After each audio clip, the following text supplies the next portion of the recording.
Bonjour, bienvenue dans la série sur la physique des particules. Donc la fonction x de s et bêta qu'on a vue à la fin de la vidéo précédente atteint la valeur extrémale en dx d bêta égale 0, c'est-à-dire, après un petit calcul, au point bêta 0 égale 4r carré fois m1 plus m2 moins grand M carré moins mu carré fois M2 moins M1 divisé par 4R carré moins M carré moins mu carré plus 2M1 M2.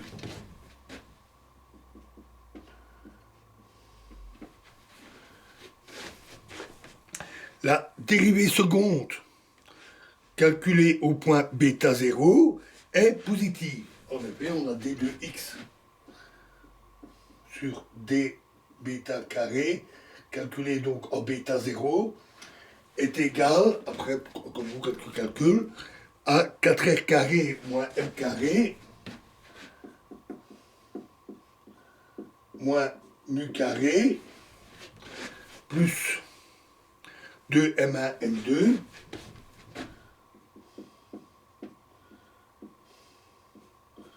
fois 4r carré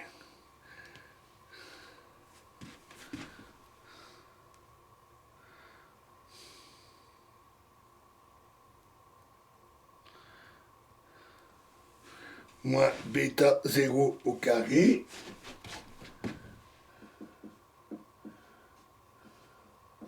est clairement positif. C'est-à-dire qu'au point bêta 0, la fonction atteint un minimum. Le point bêta 0 doit évidemment être dans le triangle et donc est dans le domaine considéré. Donc, elle doit également satisfaire à la condition que M2 moins M1 est inférieur à bêta 0 inférieur à M1 plus M2.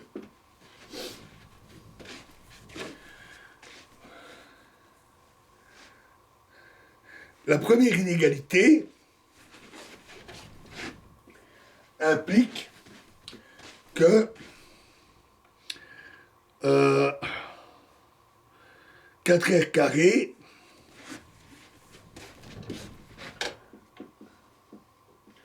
est supérieur à 1 sur M1 fois M2 moins M1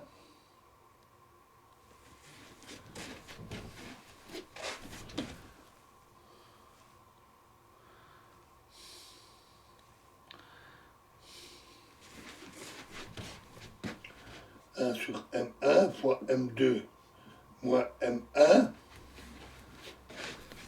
fois M2 M1 moins mu carré.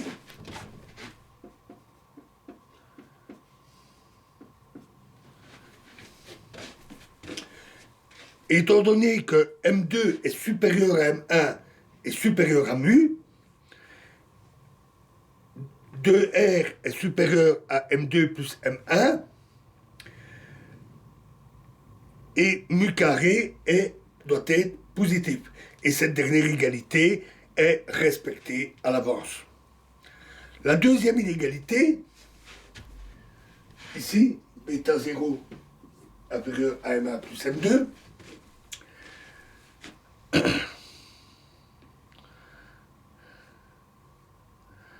implique que M1 M2 fois M1 plus M2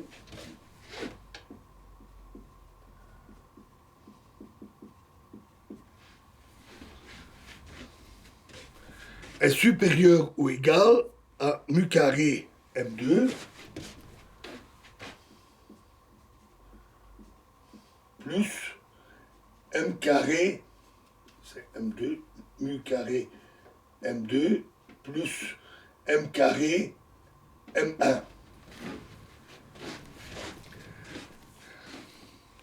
Comme M1 carré est supérieur à mu carré et M2 carré est supérieur à grand M carré, cette inégalité est également observée.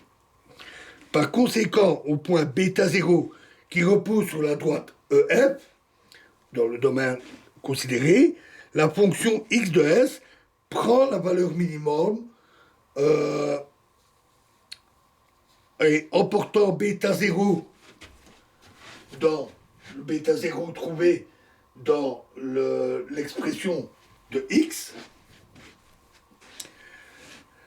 de s alpha bêta, et en tenant compte de la valeur de grand K carré, on trouve alors immédiatement l'expression de la valeur minimale de la fonction x0 qui coïncide avec l'expression qu'on avait donnée sans démonstration dans nos développements. De la même façon, on peut montrer que sur d'autres frontières des régions du triangle OAB, la fonction x de s, xi et ta ne possède pas de point minimal ou possède des minimums qui sont plus grands que l'expression qui a été trouvée ici. Alors résumons, dans le cas où 2R est supérieur à M1 plus M2, la fonction x de s, xi et ta atteint l'unique minimum égal à la relation qu'on a vue, sous la condition que M1 est supérieur à mu carré, M1 carré est supérieur à mu carré, M2 carré supérieur à grand M carré, mu carré est positif, et M2 et grand M carré est positif. Ensuite, les autres cas, alors là ça va aller beaucoup plus rapidement, on ne va pas refaire tous ces calculs. Dans le deuxième cas, c'est M1 plus M2 supérieur à 2R supérieur à M1 moins M2. Dans ce cas, l'unique minimum de la fonction xs, xi et ta est encore déterminé par la même formule sous la condition que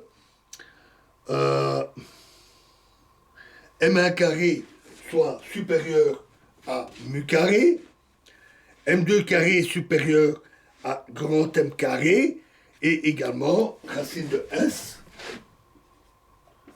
fois S moins M carré moins mu carré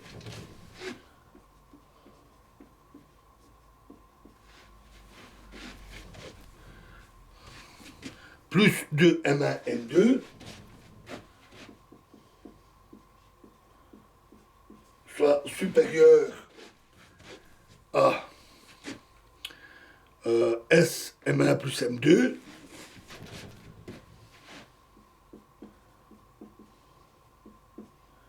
moins M carré moins mu carré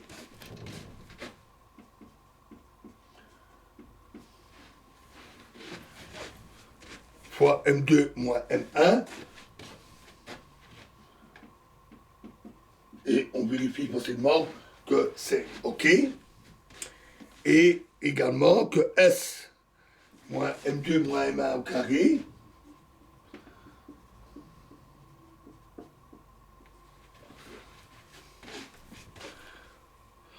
fois M2 exposant 4 plus S M2 carré moins M carré mu carré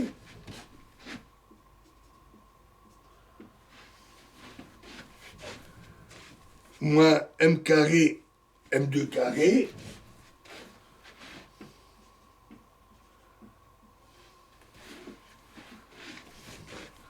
moins mu carré M2 carré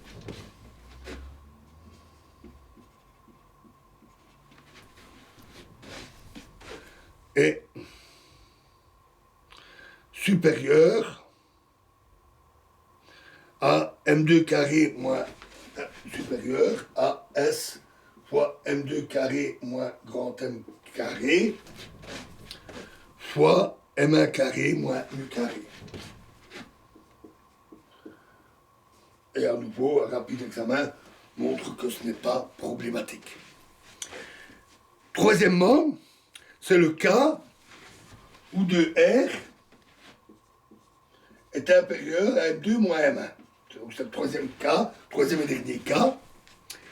Et la fonction xs, xi et ta atteint alors une valeur minimale qui est différente des deux précédentes et qui est égale à x1 de s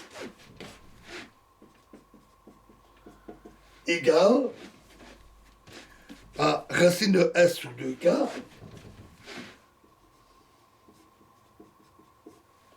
fois 1 plus 2m1 carré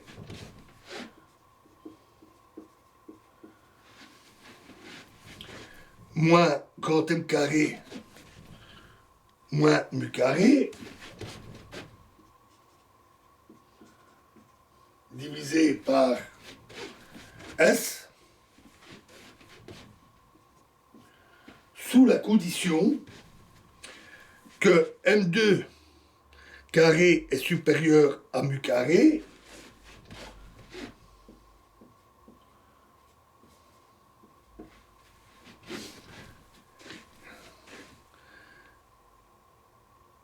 que 0 soit inférieur à racine de S inférieur à M2 moins mu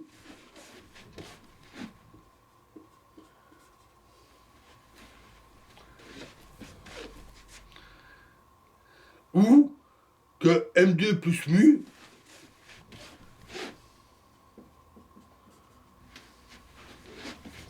soit inférieur à racine de S inférieur à l'infini. Donc, racine de S doit être compris entre 0 à l'infini, sauf le gap de 2U autour de M2. Or, dans toutes les applications physiques, toutes les applications connues, on observe les conditions que M1 est supérieur à mu, M2 est supérieur à grand M, et S est supérieur à M2 moins M1 au carré. Donc, les conditions ici ne sont pas respectées. Et il convient donc de prendre comme minimum l'expression qu'on a vue précédemment. Voilà, la boucle est bouclée, la dernière relation a été démontrée. Ainsi, nous avons exploré les propriétés analytiques de l'amplitude par rapport à l'énergie pour justifier les relations de dispersion à une dimension. Ceci étant dit, on va passer dans la prochaine vidéo à l'étude des propriétés analytiques par rapport à l'impulsion transmise. Ça sera quand même moins long que pour l'énergie. On a beaucoup moins de choses à voir. Je vous remercie.